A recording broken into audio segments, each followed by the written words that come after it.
Monsieur le ministre, cher ami, merci pour l'accueil que vous nous réservez et l'amour que vous portez à la France. Vous avez rappelé notre histoire commune, l'influence qu'ont pu avoir les philosophes des Lumières, ce qu'a représenté la Révolution française pour le monde entier, et même ce qu'a pu apporter Napoléon au Brésil. J'en ai eu moi-même une illustration.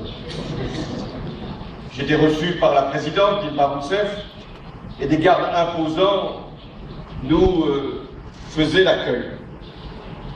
J'ai demandé pourquoi ces gardes étaient habillés ainsi, c'est-à-dire avec des tenues flamboyantes remontant au début du 19e siècle. La présidente m'a dit, c'est grâce à Napoléon. Ma connaissance historique étant quand même, grâce à l'université française, d'un niveau correct, je ne me suis pas posé la question de savoir si Napoléon était venu au Brésil. Mais c'est là que confirmation m'a été donnée que grâce ou à cause de Napoléon, le roi Don Juan était venu ici au Brésil avec la garde. Vous n'avez pas gardé le roi, mais vous avez gardé la garde. Puis ensuite, monsieur le ministre, vous avez montré combien notre coopération pouvait être exemplaire. Et le président de l'université nous en a fait ici, lui aussi, le récit. En écoutant sa vie, passée en France, ici au Brésil, et les noms, ou plus exactement les prénoms qu'il avait donnés à ses enfants, je n'ai eu qu'un seul regret, qu'il n'ait pas eu une famille assez nombreuse pour que je puisse lui remettre le dictionnaire de tous les prénoms qu'il est possible d'utiliser pour rappeler la France. Enfin, je veux saluer ces étudiants qui se sont exprimés ici.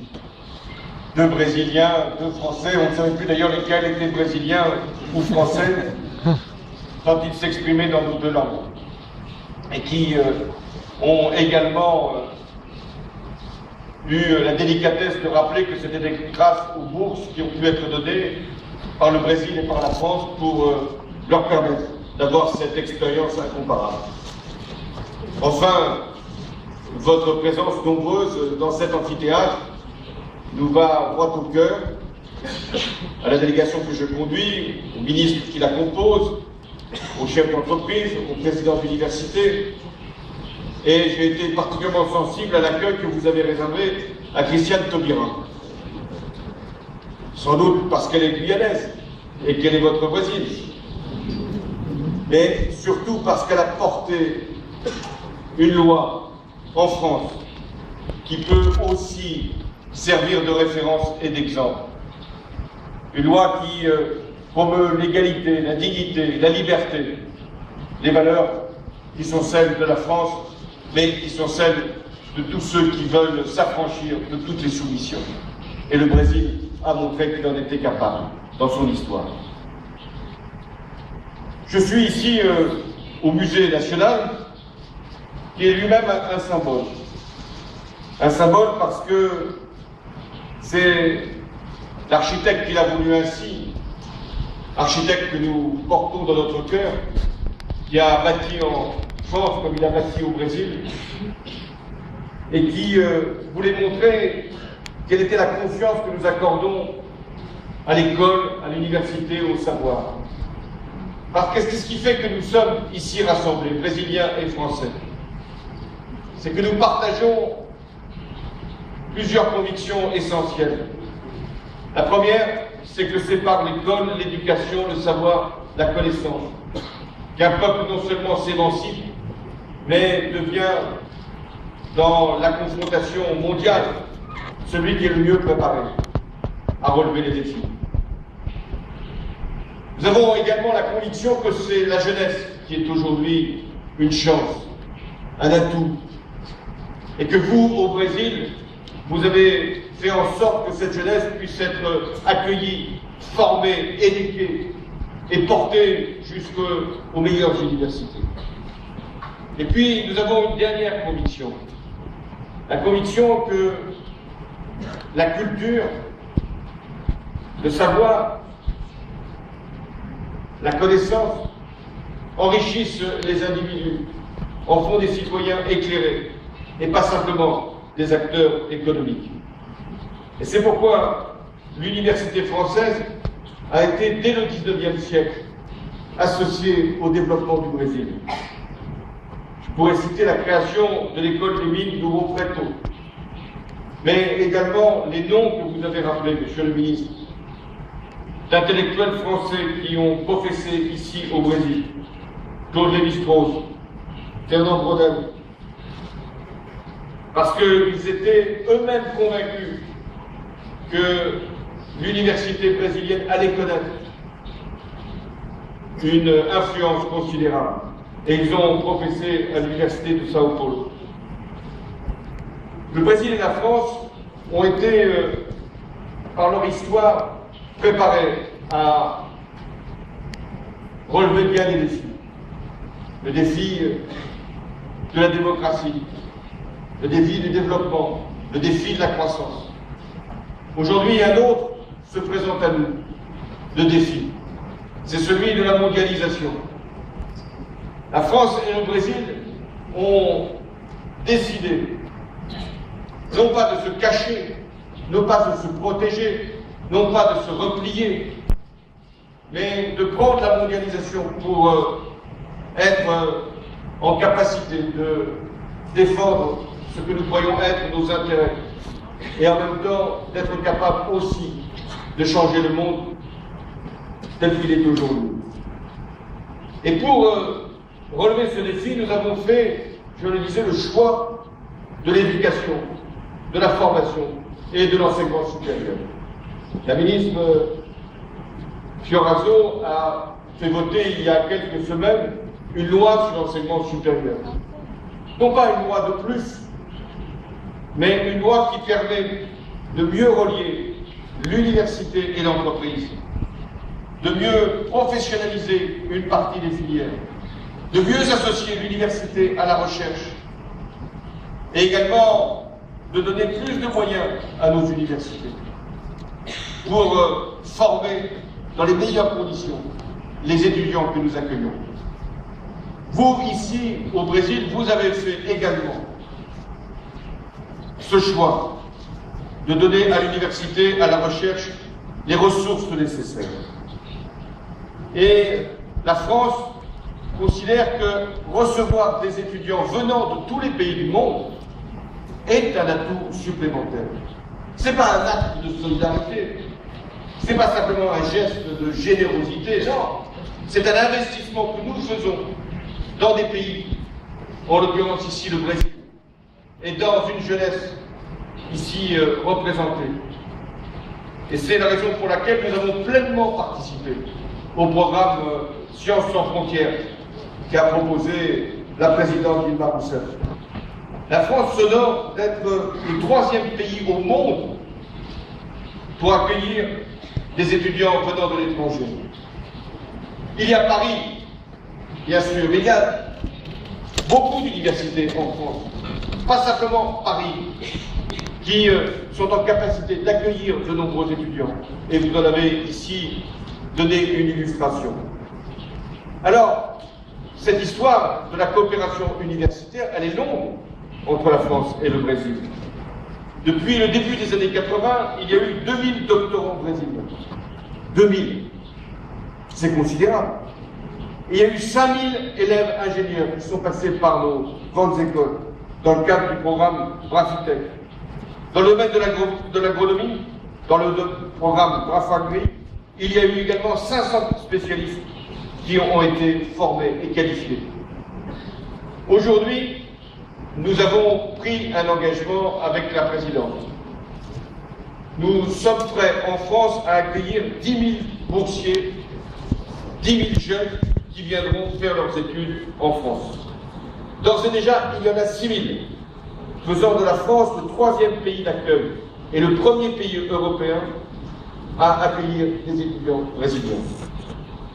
Je remercie les universités françaises qui ont su, avec ce qu'on appelle l'agence Campus France, et tous les acteurs brésiliens, monter ce programme, se mobiliser pour doubler, je dis bien doubler, la présence universitaire brésilienne en France. Mais je souhaite que nous allions plus loin. D'abord, former non seulement des étudiants, mais des chercheurs de haut niveau. Non seulement des chercheurs, mais des cadres et des ingénieurs, même, qui ont commencé leur vie professionnelle. Et la France offrira des stages dans les entreprises, ici elles sont là, pour participer à ce mouvement, accueillera ces jeunes et même ces moins jeunes dans des laboratoires, fournira des bourses pour accueillir pour des formations professionnalisantes d'au moins 1 an toutes celles et tous ceux que vous nous invitez. Nous voulons élargir même les secteurs d'activité. Il n'y aura qu'un principe: vous donner la meilleure qualification, la meilleure formation et la meilleure filière. Sur ces formations professionnalisantes, 1000 étudiants brésiliens sont concernés dans les 2 ans qui viennent. Et c'est le sens de la déclaration d'intention qui a été passée entre les 2 ministres. Les entreprises, je le disais, françaises, se sont engagées à accueillir des étudiants brésiliens en stage dans le cadre du programme Sciences sans frontières. Et ensuite, se proposent de leur fournir un emploi en France ou au Brésil. Et nous souhaitons qu'il y ait cet échange qui crée une solidarité toute la vie. Car les premières années de formation vont déterminer le reste de l'existence professionnelle. Les liens que vous allez créer en France, au Brésil, vont demeurer au-delà de ce que peuvent être les expériences professionnelles de chacun. Et nous voulons créer une communauté de chercheurs, d'ingénieurs entre nos 2 pays. L'enseignement des langues est forcément un préalable. Et là aussi, nous avons pris un certain nombre d'engagements, la présidente Dilma Rousseff et moi-même. Développer l'enseignement du français dans les universités brésiliennes. À vous entendre, j'ai l'impression que c'est déjà fait. Mais je crains que l'échantillon ait été un peu faussé. Donc nous allons nous-mêmes lancer le programme Français sans frontières et il y aura des établissements d'enseignement secondaire brésiliens qui s'ouvriront aux enseignements en français. Je souhaite même, et je le dis devant le ministre de l'Éducation, que la possibilité de choisir la langue française au baccalauréat brésilien puisse être facilitée, élargie.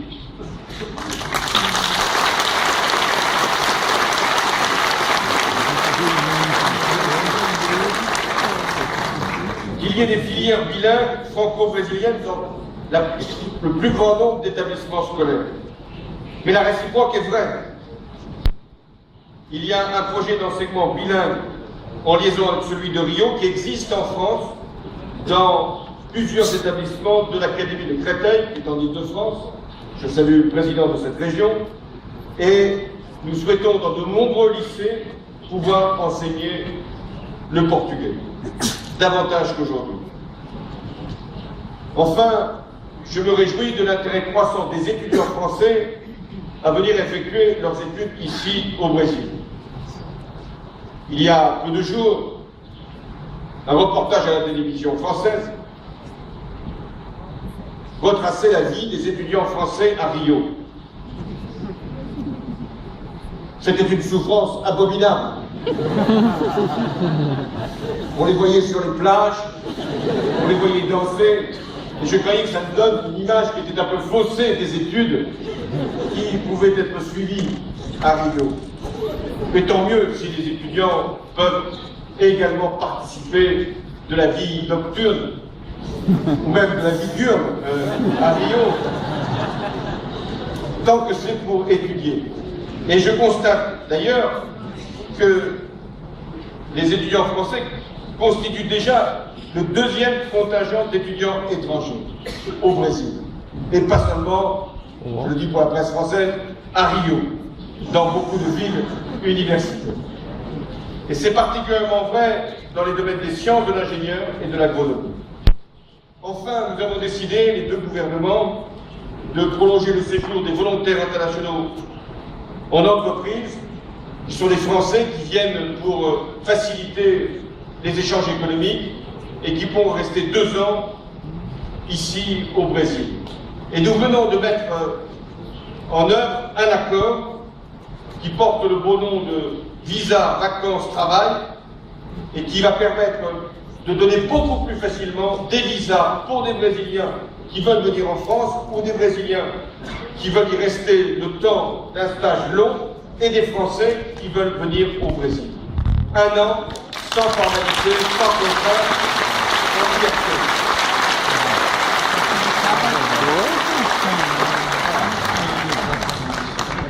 Je le disais, Brésil et France, nous avons confiance dans notre avenir. Les peuples qui réussissent sont ceux qui pensent que leur avenir est meilleur que leur passé. La France et le Brésil sont conscients d'être portés par l'histoire. Une grande histoire. Une histoire d'émancipation, une histoire de conquête, une histoire de révolution. Et en même temps, ce qui doit nous permettre de relever la tête n'est pas simplement le retour vers le passé, c'est le regard vers le futur. Nous devons avoir confiance en nous, dans nos capacités, dans nos atouts, dans ce que nous représentons, dans notre économie.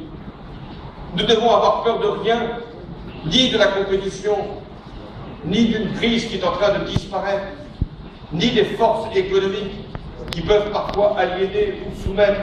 Oui, n'avoir peur de rien, dès lors que nous mobilisons toutes nos capacités, et d'abord celle de la jeunesse. Dès lors que nous avons fait également le choix d'une économie de l'innovation, de la compétitivité, de l'investissement, que nous sommes dans les domaines de l'avenir, que nous sommes conscients qu'il y a des industries qui seront toujours là demain et d'autres qui vont disparaître, et que ce qui doit compter, c'est les industries de l'après-demain. C'est ce que nous avons d'ailleurs avec la présidente bâti dans ce partenariat stratégique autour de l'énergie, des transports, de la ville durable, des nouvelles technologies. Et là encore, sur les nouvelles technologies, nous devons à la fois les utiliser, les appréhender et les dominer. Et notamment ces grands groupes qui essayent de capter l'information que nous leur fournissons. Oui, France et Brésil, nous avons en plus conscience que nous portons des valeurs, des principes, des exigences, et notamment la culture que nous voulons partager, et rien de mieux que de permettre les échanges que nous venons ici de promouvoir. Et enfin, il y a cette confiance dans le progrès. Oui, le progrès, qui permet de génération en génération d'avancer. Le progrès qui est fondé sur la science, sur la technologie, qui nous permet de croire que nous allons trouver demain les outils de nos propres libérations, de nos propres accomplissements. Oui, le progrès qui fait que nous donnons aux jeunes, nous devons donner aux jeunes tous les outils pour saisir les opportunités du progrès. Voilà le sens de ce que Auguste Comte, qui a lui-même forgé votre devise, avait tracé au milieu du XIXe siècle. Ordre, disait-il. Il voulait dire un ordre qui puisse permettre à chacun de vivre sa liberté. Et il disait progrès, parce qu'il avait conscience qu'une nation qui s'organise, qu'une nation qui se porte sur l'éducation et la connaissance, allait pouvoir offrir une perspective de progrès. Et s'il y a un symbole à retenir, c'est ce budget national, c'est cet hommage à Oscar Niemeyer, qui a étudié, travaillé au Brésil et en France, qui nous montre le meilleur du génie brésilien, ici à Brasilia, aussi à Paris. Et ce que nous partageons, c'est cette création, cette volonté de culture, cette recherche de l'art et aussi de l'amitié entre nos deux pays. Merci. Neste momento serão assinados atos. Neste momento serão assinados atos que reforçam a parceria entre o Brasil e a França. Para assinar o memorando de entendimento entre o Ministério da Educação da República Federativa do Brasil e o Ministério do Ensino Superior e da Pesquisa da República Francesa, relativa à oferta de estágios nas empresas francesas na França para os estudantes bolsistas brasileiros do programa Ciências Sem Fronteiras, convidamos o Ministro de Estado da Educação, Aloysio Mercadante, e a Ministra do Estado Superior e da Pesquisa da França, Geneviève Pirazzoli.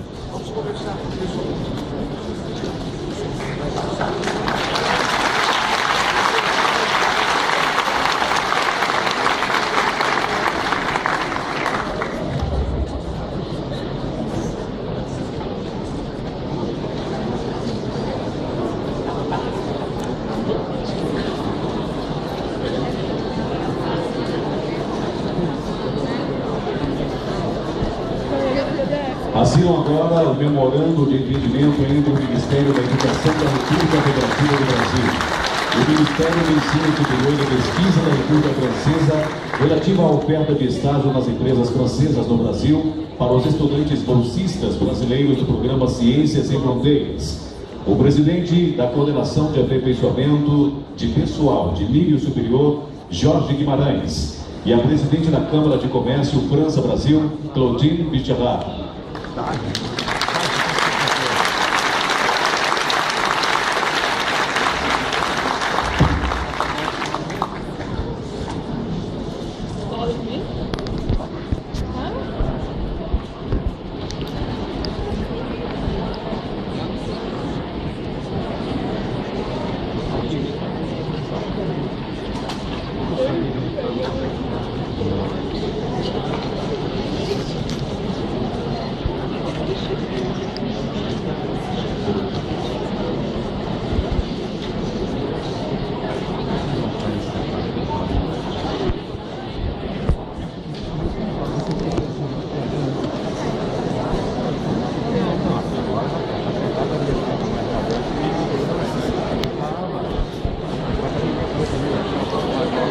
Será assinado também o memorando de entendimento para estabelecer um programa de intercâmbio para cientistas e professores altamente experientes, Cátedra Universitária Capsule World Universities, pelo presidente da Coordenação de Aperfeiçoamento de Pessoal de Nível Superior, Jorge Guimarães, e pelo presidente da Universidade Paris 6, Jean Sampares.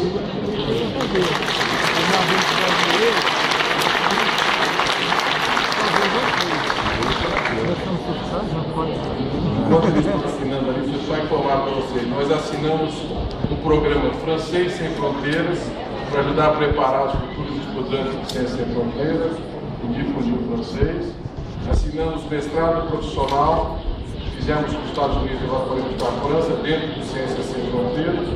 Assinamos estágio nas empresas brasileiras e nas empresas francesas. Agora estamos assinando uma cátedra na Sorbonne. E eu queria aqui homenagear o professor Luiz Felipe de Alencastro, que é o nosso professor catedrático que está lá, um grande historiador. Então, o prosseguimento dessa cátedra que já tem quase 30 anos. Então, nós estamos continuando uma cátedra francesa e agora uma cátedra brasileira na Sorbonne, que eu acho que é mais outra missão. Então, são várias novas parcerias de educação. Assinam ainda o protocolo de intenção entre as universidades de Pernambuco e a Universidade de Toulouse, relativa à implantação de um escritório da Universidade de Toulouse na Universidade Federal de Pernambuco. O diretor da Fundação de Amparo à Ciência e Tecnologia do Estado de Pernambuco, Diogo Simões, e o reitor da Universidade de Toulouse III, Bertrand Montubert,